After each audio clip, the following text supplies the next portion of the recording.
La première règle en matière d'investissement est de ne pas perdre. Et la deuxième règle en matière d'investissement est de ne pas oublier la première règle. Et voilà toutes les règles qu'il y a. Je veux dire, si vous achetez des choses bien en dessous de leur valeur et que vous en achetez un groupe, vous ne perdez essentiellement pas d'argent. Warren Buffett vaudrait apparemment plus de 100 milliards. D'un garçon timide vendant du Coca-Cola de porte à porte à la formation de Berkshire Hathaway en un empire milliardaire, l'oracle d'Omaha est resté l'un des hommes les plus riches du monde. Mais attendez, ce qui le rend si unique parmi les riches, c'est qu'il n'a pas hérité de sa fortune, ni ne l'a acquise en innovant dans la technologie, mais plutôt, il a développé sa richesse en gagnant de manière constante sur le marché boursier. Avant de rentrer en profondeur, aimez la vidéo et abonnez-vous à la chaîne, cela nous aide à avoir plus de visibilité et à toucher plus de monde.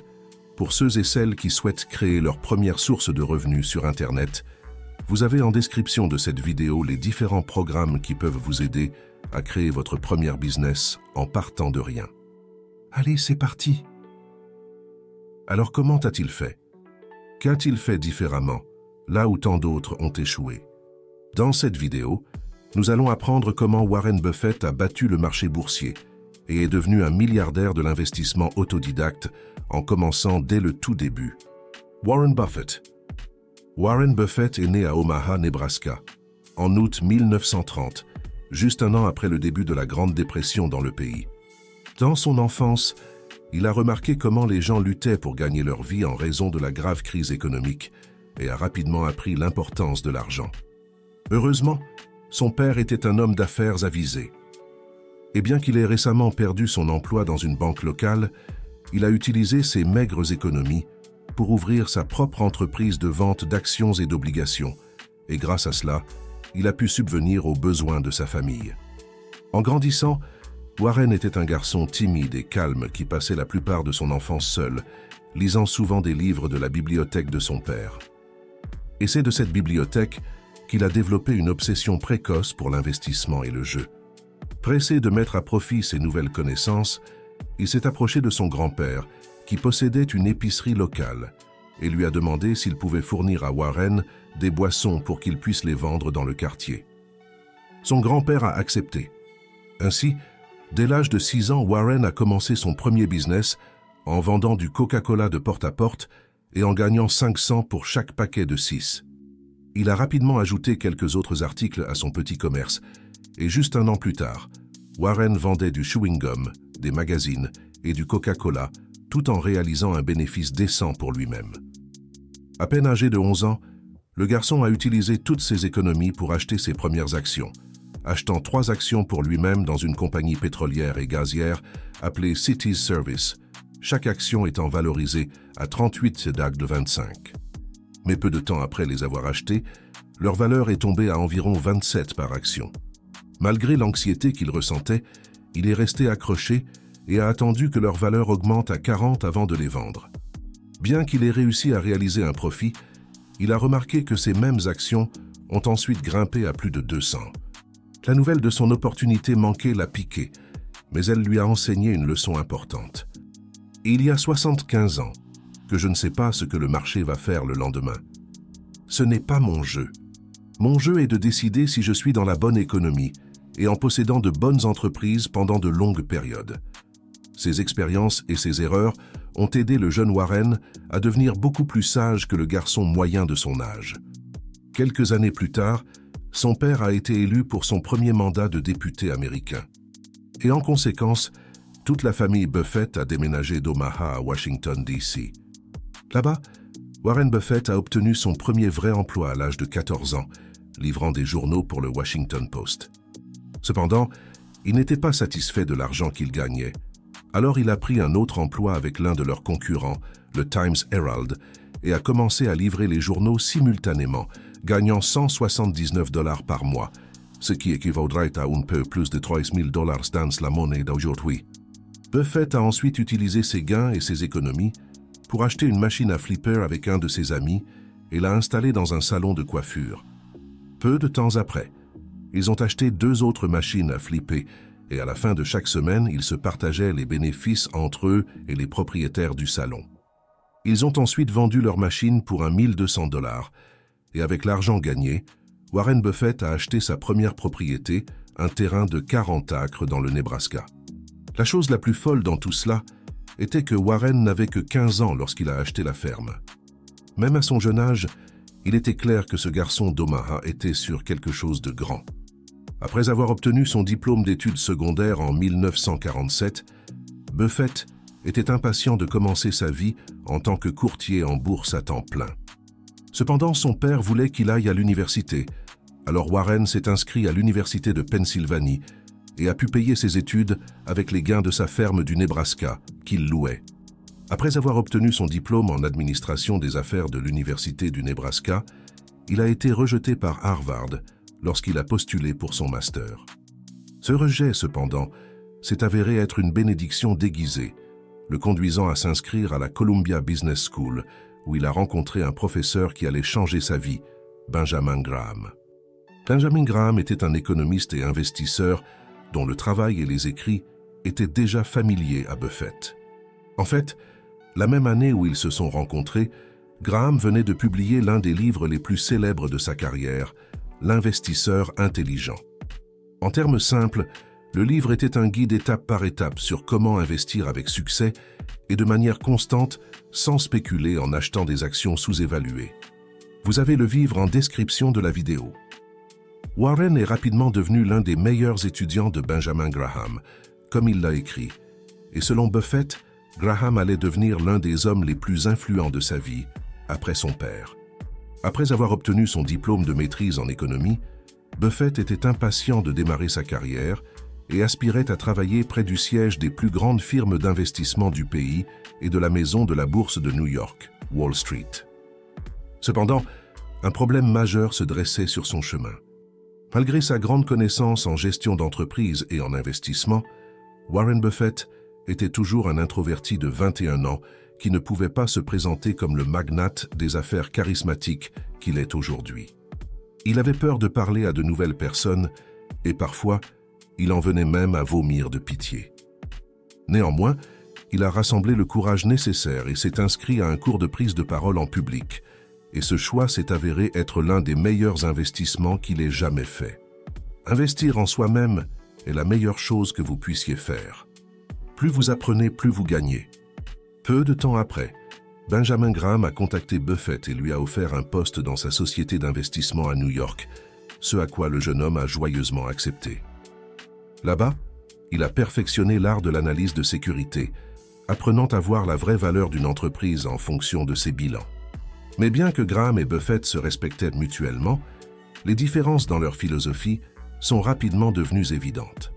Buffett était plus intéressé à comprendre le fonctionnement des entreprises et croyait que la direction de l'entreprise devait faire partie du processus de décision en matière d'investissement. Mais Graham était en désaccord. Graham se souciait davantage des chiffres et des bilans de l'entreprise, et cela n'a pas aidé que ce fût aussi un homme difficile à travailler, exigeant un strict respect des règles conventionnelles d'investissement que l'esprit jeune de Buffett remettait constamment en question. Mais finalement, leur désaccord n'allait pas compter. Car en 1956, Warren Buffett était seul, après que Graham eut décidé de prendre sa retraite et de fermer le partenariat. Néanmoins, le jeune homme avait augmenté ses économies de 9 800 à 175 000 $.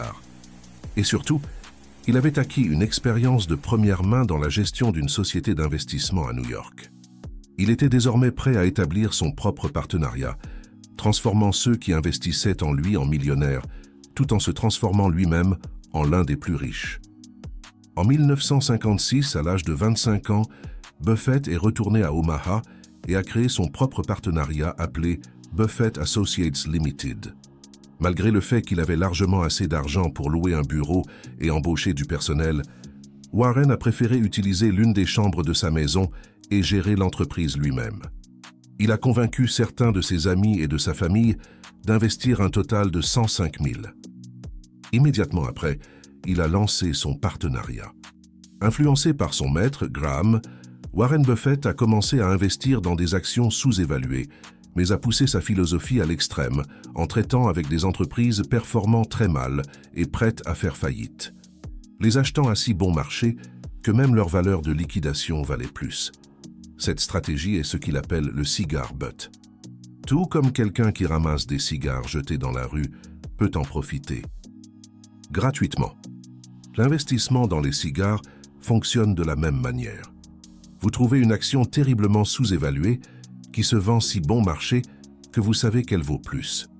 Qu'après l'avoir vendue à son prix approprié, l'achat initial fait que la bouffée est entièrement gratuite. Cette méthode s'est avérée être un coup de maître pour Buffett. Et au cours des 6 années suivantes, la valeur nette du partenariat est passée de 105 000 à 7,2 millions. À mesure que son portefeuille commençait à croître, le nombre de personnes voulant se joindre à lui augmentait également. Cependant, la plupart d'entre elles n'ont jamais fini par s'associer avec lui parce qu'elles ne pouvaient pas faire confiance à un gamin de 18 ans pour gérer tout leur argent seul. Et elles avaient raison. Warren Buffett avait toujours l'apparence d'un adolescent, malgré le fait qu'il était dans la fin de la vingtaine. Et pendant plus de 5 ans, il a mené ses affaires tout seul, écrivant tous les chèques, déposant les déclarations de revenus et prenant livraison des actions, ce qui a fait douter de nombreux clients potentiels. Mais pour ceux qui ont osé investir en lui, ils ont vu leur portefeuille augmenter, avec un rendement annuel composé moyen de 29,5% de 1956 à 1969, surpassant le marché boursier par un facteur de 4. 10 ans après la création de son partenariat, Warren Buffett gérait plus de 44 millions d'actifs. Et seulement 3 ans plus tard, ces chiffres ont atteint un chiffre impressionnant de 104 000 milles. Cependant, alors que le marché était en plein essor et que ses partenaires étaient très satisfaits du rendement de leurs investissements, il y avait une chose qui inquiétait Buffett: la montée des prix des actions. Il y a une devise que Warren Buffett applique et qui lui a toujours bien servi. Soyez prudent lorsque les autres sont avides, et soyez avides lorsque les autres sont craintifs. Il est devenu difficile pour lui de continuer à faire ses investissements dans un marché surévalué, et il était bien conscient que le marché haussier qu'il connaissait prendrait bientôt fin. Il existe une suite, mais elle est manquante. Si vous souhaitez que je la traduise, veuillez me fournir le reste du texte et je serai heureux de vous aider. Il a trouvé trop risqué de continuer à investir avec l'argent des autres. Et donc, à la fin de 1969, il a pris la grande décision de dissoudre complètement l'entreprise et de laisser partir ses partenaires. Néanmoins, il avait bâti sa propre fortune jusqu'à 25 millions de dollars à l'âge de 39 ans, et il était prêt à passer à l'étape suivante en transformant Berkshire Hathaway en un empire milliardaire. Maintenant, pour amasser une telle fortune, les investisseurs intelligents comme Warren Buffett savent comment utiliser les temps incertains à leur avantage. Et il n'est pas un secret que nous sommes certainement dans des temps incertains, avec une inflation atteignant un sommet de 40 ans. Et près de 70% des économistes interrogés par le Financial Times prédisent une récession l'année prochaine. Mais des institutions comme Berkshire Hathaway de Buffett peuvent déjà être préparées.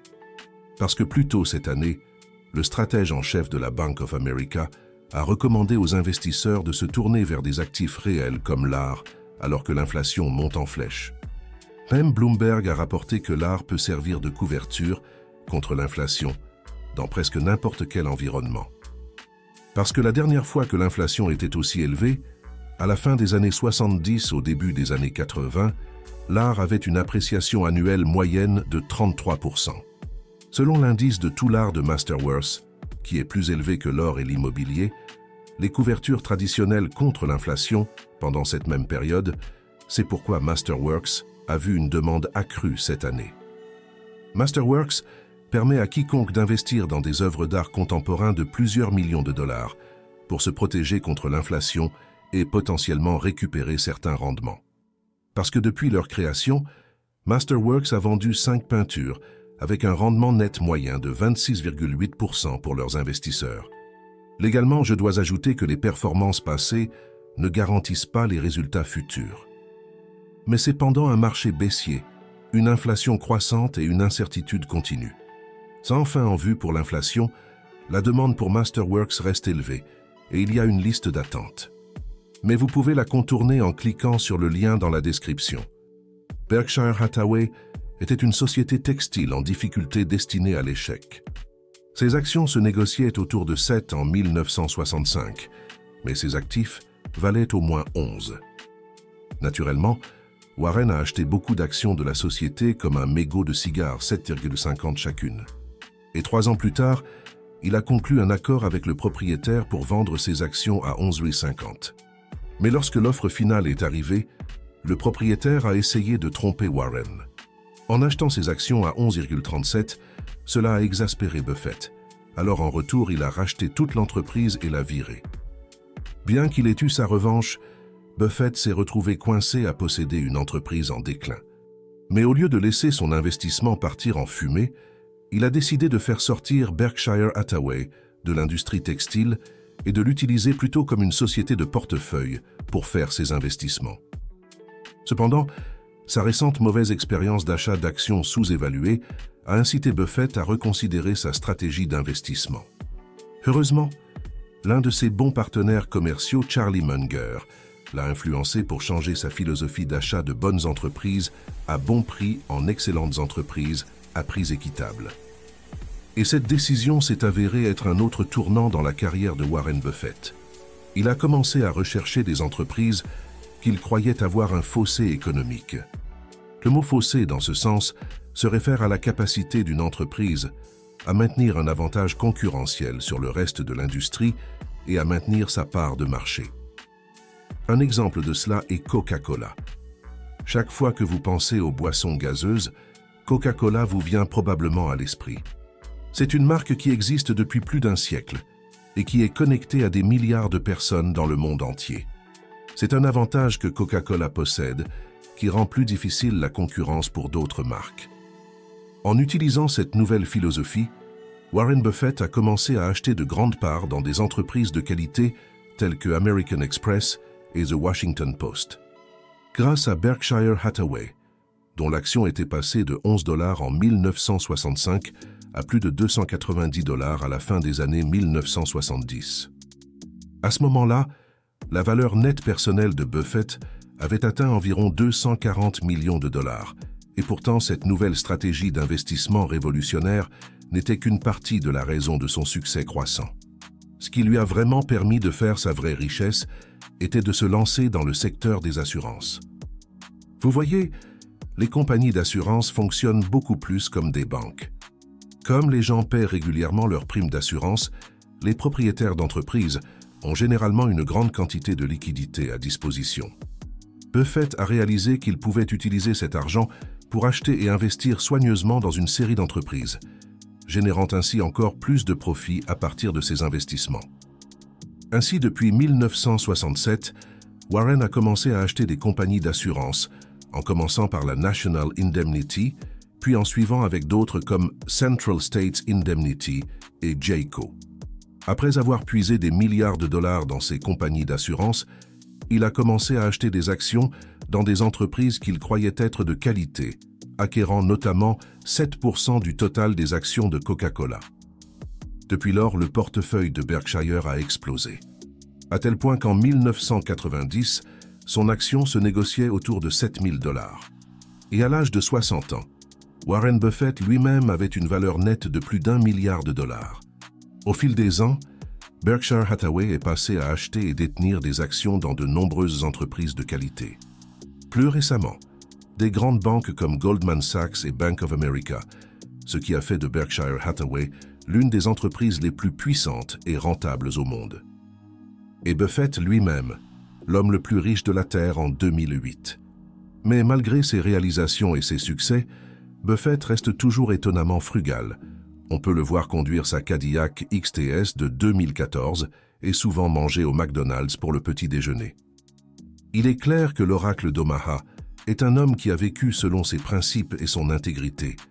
Mais surtout, il sera reconnu comme l'homme qui a compris le jeu des affaires et de l'investissement. Merci d'avoir regardé. Assurez-vous de vous abonner et de liker la vidéo. En attendant, je vous verrai dans la prochaine.